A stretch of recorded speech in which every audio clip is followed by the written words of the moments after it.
Finding patterns and expressions when given a graph. So we have a graph. We start with our table of values, and you have your n and your v, or your x and your y. And since our graph isn't labeled, we'll use x and y because those are our axes. So this is our x and our y, our x and our y. If it's in a word problem, you'd probably have something like time and cost, or people and cost, and so whatever your axes are labeled as, those are the variables you want to put. So if it was cost, I would use C, or time for T. But again, we don't have a scenario, so we'll use X and Y. So my first term, I'm going to go up to find the first plot, and that's at an 8. My second one is at 12, and my third term is at 16. So now how do I create an expression from this? Well, I need to think about what does my pattern increase by? Well, the difference between 12 and 8 is 4. The difference between 16 and 12 is 4, so my pattern increases by 4 each time. So that 4 is going to become my coefficient, or my multiplier. So I'm going to have 4x, or 4n, whatever letter you want to use. And now I got to figure out, is that it? Is there going to be another piece to it, or is my expression just 4x? So I take,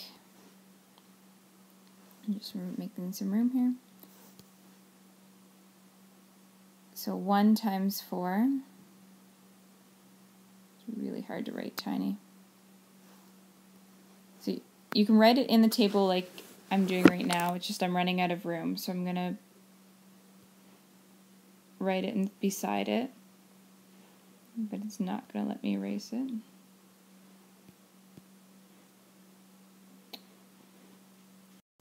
Okay, well I can't erase, but you can write it underneath or beside wherever you have room.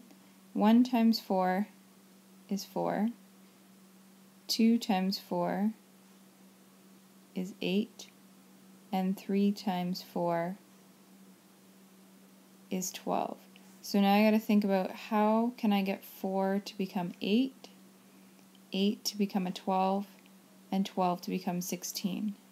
Well, 4 plus 4 is going to give me 8, 8 plus 4 is going to give me 12, and 12 plus 4 is going to give 16. So that constant situation, I'm adding 4 each time.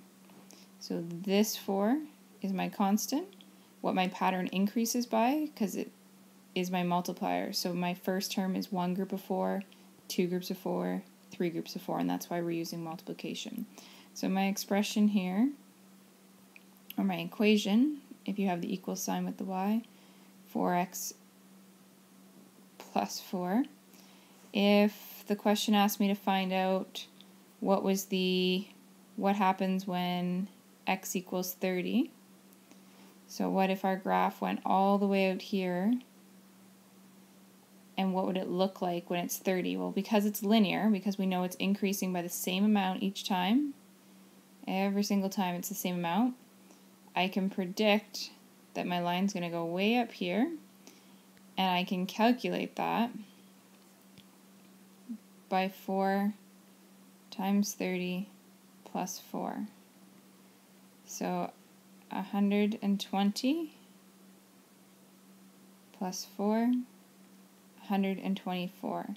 So in the 30th term, the value is 124. One last thing I want to note, and it's looking ahead, it's something that you're going to see next year a lot more, but this coefficient, this 4 here, the multiplier, we see when it increases each time. It's multiplying by that's 4 steps each time. But this 4, our constant, we can see that in the graph as well, and that's right here. That's called our y-intercept because it's where it crosses the y-axis. So next year you're going to see this constant, usually called the y-intercept. Again, just a piece of vocabulary to start thinking about, that no matter what expression you have, you can always find the parts of it in the graph as well.